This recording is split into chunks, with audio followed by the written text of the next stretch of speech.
for our people. Just understanding. It's hard because the way we were raised. We just need to understand and acknowledge that it is okay for us to ask for help. It's not a weakness. It's not a sign of weakness. And I know growing up, we're always taught, especially as males, like, shh, don't cry, that's enough. Don't show emotions. And I always look back, like, when you think about it, like, matais, like chiefs of villages, like, how did they feel, man? Because they're in charge of a village. They're in charge of a group of people. And imagine wanting to ask for help because I don't know how, like, I don't know how to do this. So the next person in charge will be like, Sele, this guy's weak. He's asking for help, you know, like, and then the village will turn on them. Like, having that same mentality in mental health. That's why I think people don't reach out, is because the fear of being judged. But there shouldn't be a fear of being judged, because for a human connection, it's human nature for me to want to ask you for help. But it's that fear of, I can't ask this guy for help because what will he think of me? You know, when you get through that stage, like, especially that's what I was like for a lot of, majority of my life, was I was too scared of being judged by other people and what other people would think. But as soon as I was forced into put my hand out and ask for help. But once that happened, like, bro, the weight was lifted off my shoulders, and like, you know, we're talking about looking back at our life. I was like, bro, I just wasted, like, you know, like, why didn't I do this earlier? And I think that's how the Ballsy journey just came about. And I was like, my first, like, yeah, I need help. Reached out for help, and then, well, once I found, like, not saying it'll be easy for everyone, but once the weight was lifted off my shoulder, I was like, okay, how can I help our people? I went straight into that mode, like, man, if I feel like this now, after feeling like that, how can I help our people not go through what I'd just been through? Because to be fair, I was lucky enough to still be, like, I'm still lucky enough to be alive. Like, that's how far. And I'm like,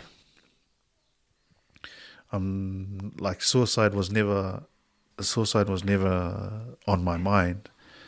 But at the time, what I was going through, like, all I know is I needed to sleep, and I nearly overdosed on Tramadol. And so,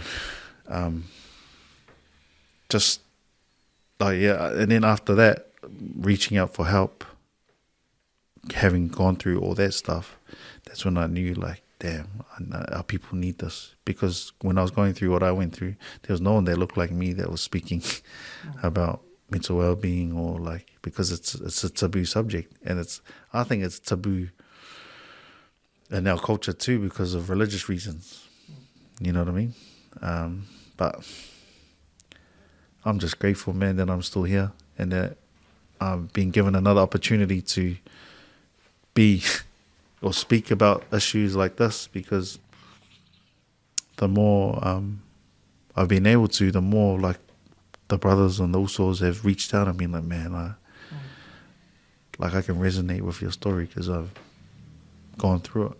And that's the whole point of why I do what I do, is because I don't want anyone else to.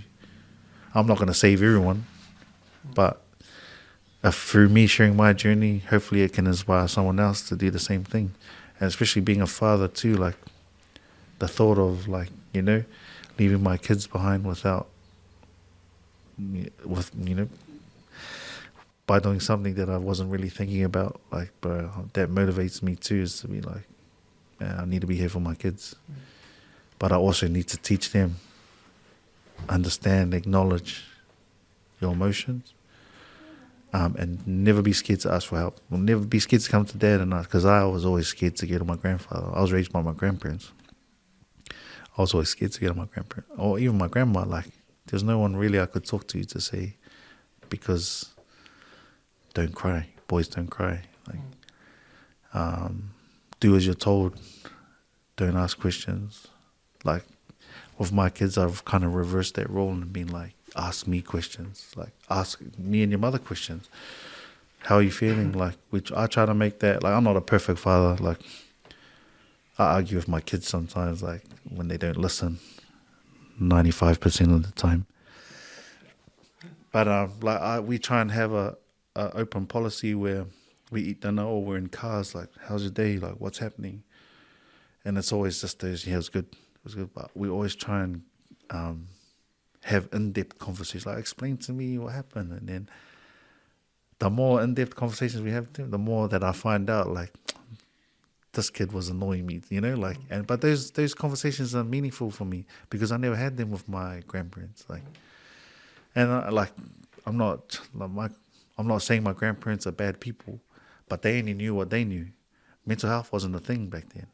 I remember actually, when one of my cousins had mental health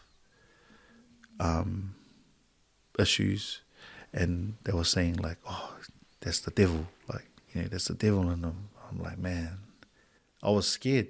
But now when I was going through my journey, I was like, man, that's what they thought it was. They thought it was the devil, but it was just, they didn't know how to understand, or they didn't know how to acknowledge there's a lot of emotions that are there. Like, all they needed was